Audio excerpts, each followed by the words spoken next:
কুকুৰীকণা। এসময়ৰ কথা, এখন গাঁৱত এজন মানুহৰ দুজনীবোৰ ৰূপহী জীয়েক আছিল। ডাঙৰজনীৰ নাম ৰূপেশ্বৰী আৰু সৰুজনীৰ নাম গুণেশ্বৰী। ৰূপেশ্বৰীৰ বিয়াৰ বয়স হোৱাত দেউতাকে জীয়েকৰ বাবে উপযুক্ত দৰা বিচাৰিব ধৰিলে, কিন্তু ক'তো মন পচন্দৰ দৰা নাপালে। সেয়েহে তেওঁ দূৰৈৰ গাঁৱত দৰা বিচাৰিবলৈ ওলাল। তাকে দেখি ৰূপেশ্বৰীৰ মাকে গিৰিয়েকক ক'লে, আপুনি ইমান দূৰলৈ দৰা বিচাৰি নাযাব। মই দূৰলৈ ছোৱালী বিয়া নিদিওঁ। ওচৰতে বিয়া দিলে মই সততে ছোৱালীজনী দেখি থাকিবলৈ পাম। দূৰৈত দিলে সেইটো কেনেকৈ হ'ব?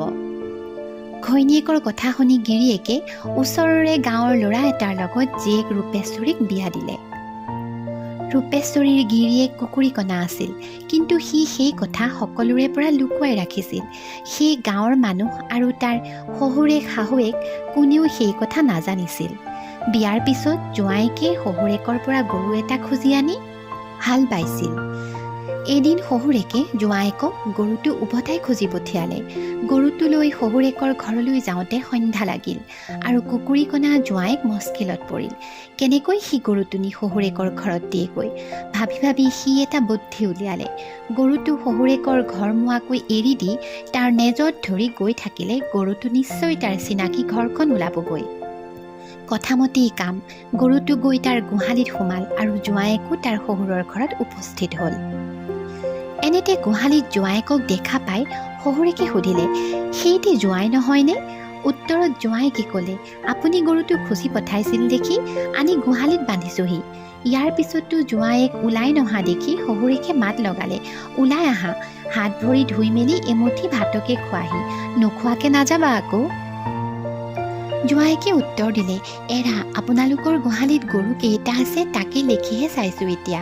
শহুৰেকে ক'লে, এই কিনো গৰু লিখিবা, তিলৌ টিপৌ মেমেৰা চেৰেলা গৰু গোট চেৰেখে আছে, ভালেকেইটা আৰু বেলি চবকাত পৰি মৰি সজি ঢুকাইছে। এই বুলি কৈ শহুৰেক ভিতৰ সোমাই গৈ জীয়েক গুণেশ্বৰীক ক'লে, আই, ঘটি এটাত পানী লৈ যা, ভিনীহিয়েৰ আহিছে, মাতি আনি ভৰি ধুবলৈ পানী দি বহুৱাগৈ।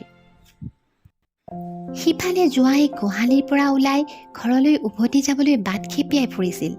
এনেতে খুলখালীয়েকে মাত লগালে, ভিনীহিদেউ, আহা ভৰি ধোৱাহি, পানী আনিছোঁ। ভিনীহিয়েকে খুলখালীয়েকৰ মাত শুনি উত্তৰ দিলে, আইটিনে, আহা মোক আদৰি নিয়াহি, নহ'লে মই এনেই নাযাওঁ। মোৰ নিচিনা ভিনীহিনো ক'ত পাইছিলা? এই কথা শুনি সৰল মনৰ গুণেশ্বৰীয়ে ভিনীহিয়েকক হাতত ধৰি কাবৌ কোকালি কৰি লৈ গৈ ভৰি ধুবলৈ ভিনীহিয়েকক পানী ঘটি আগবঢ়াই দিলে। এনেতে ভিনীহিয়েকে মাত লগালে, তুমি মোৰ ভৰি ধুৱাই দিয়া, আজি ভালেমান দিনৰ মূৰত আহিছোঁ। তোমালোকে দেখিছোঁ মোক সমূলি মৰম নকৰা। গুণেশ্বৰীয়ে এই কথা শুনি ভিনীহিয়েকৰ ভৰি ধুৱাই দি হাতত ধৰি নি বহিবলৈ ধৰা পাৰি দি বহা বুলি তাতে বহুৱাই দিলে। এইদৰে জোঁৱায়েকে কিছুপৰ বহি থকাৰ পিছত ভাত খাবৰ হ'ল। শহুৰেক ভাত খাবলৈ বহিল। শাহুৱেকে জোঁৱায়েকলৈ ভাত বাঢ়ি দি বহি আছে। জোঁৱায়েকক ভাত খাবলৈ মাতিছে, কিন্তু সি উঠি নাহে। বৰকৈ মাতিলত জোঁৱায়েকে উত্তৰ দিলে, আজি মোৰ বৰ ভাগৰ লাগিছে, উঠিবই নোৱাৰোঁ। আপোনালোকৰ মোলৈ মৰম আছে যদি ইয়াতে ভাত দিয়ক, মই ইয়াতে খাওঁ। জোঁৱায়েকৰ উত্তৰ শুনি শাহুৱেকে ভাত আনি দিলেহি। ভাত দিয়া হ'ল, কিন্তু সি দেখিবলৈ নাপাই নাখাই ৰৈ আছে। সেই দেখি গুণেশ্বৰীয়ে মাত লগালে, খোৱা ভিনীহিদেউ, খোৱা। ভিনীহিয়েকে উত্তৰ দিলে, তুমি ভাতত মোৰ হাতখন লগাই দিলেহে খাম, নহ'লে নাখাওঁ। কাৰণ তুমিনো আৰু কিমান দিন বাপেৰৰ ঘৰত থাকিবা, অলপ দিনৰ মূৰত গুচিয়ে যাবা। এতেকে এইকেইদিন তোমাৰ হতুৱাই বন্ধ কৰাই লওঁ, তেহে মোলৈ মনত থাকে যদি। ভিনীহিয়েকৰ কথা শুনি গুণেশ্বৰীয়ে তাৰ হাতখন ভাতত লগাই দিলত সি ভাত খাবলৈ বহিল। ইয়াৰ পিছত খুলখালীয়েকেও ভাত খাবলৈ ভিতৰলৈ গ'ল। অলপৰ পিছতে শাহুৱেক ওলাই আহি দেখিলে যে জোঁৱায়েক আৰু সেই পাততে এফালৰ পৰা মেকুৰীয়েও ভাত খাব লাগিছে। তাকে দেখি শাহুৱেকে জোঁৱায়েকক ক'লে, বোপা, তুমি জানো দেখা নাই তোমাৰ পাততে এফালে মেকুৰীজনীয়ে ভাত খাব লাগিছে, খেদি নিদিয়াকে লৈ? জোঁৱায়েকে উত্তৰ দিলে, আই, খাওক দিয়ক, অকল মানুহে খালেই হয়নে, আন জীৱ জন্তুও খাব লাগে, মেকুৰীয়েও খাওক, ময়ো খাওঁ, সকলোৱে লাগি ভাগি শেষ কৰিলেই হ'ল। শাহুৱেকে ক'লে, নহয় নহয়, মেকুৰীজনী খেদাই দিয়া। তোমাৰ অকণো ঘিণ নেলাগেনে? এই বুলি শাহুৱেকে চুহ চুহ কৰি মেকুৰীজনী খেদাই দি মেকুৰীজনী আকৌ আহিলে খেদাই দিবলৈ বুলি জোঁৱায়েকৰ হাতত দুখৰা খৰি এডাল দি ভিতৰলৈ সোমাই গ'ল। ভিতৰৰ পৰা আকৌ শাহুৱেকে ভজা মাছ আৰু চৰচৰি আনি জোঁৱায়েকৰ পাতত দিওঁতে জোঁৱায়েকে ভাবিলে যে আকৌ মেকুৰীজনীয়েহে ভাত খাইছেহি। ইয়াকে ভাবি সি কাঠ খৰিডালেৰে শাহুৱেকৰ হাতত মাৰ মাৰি দিলে। মাৰ খাই শাহুৱেক বহি পৰিল।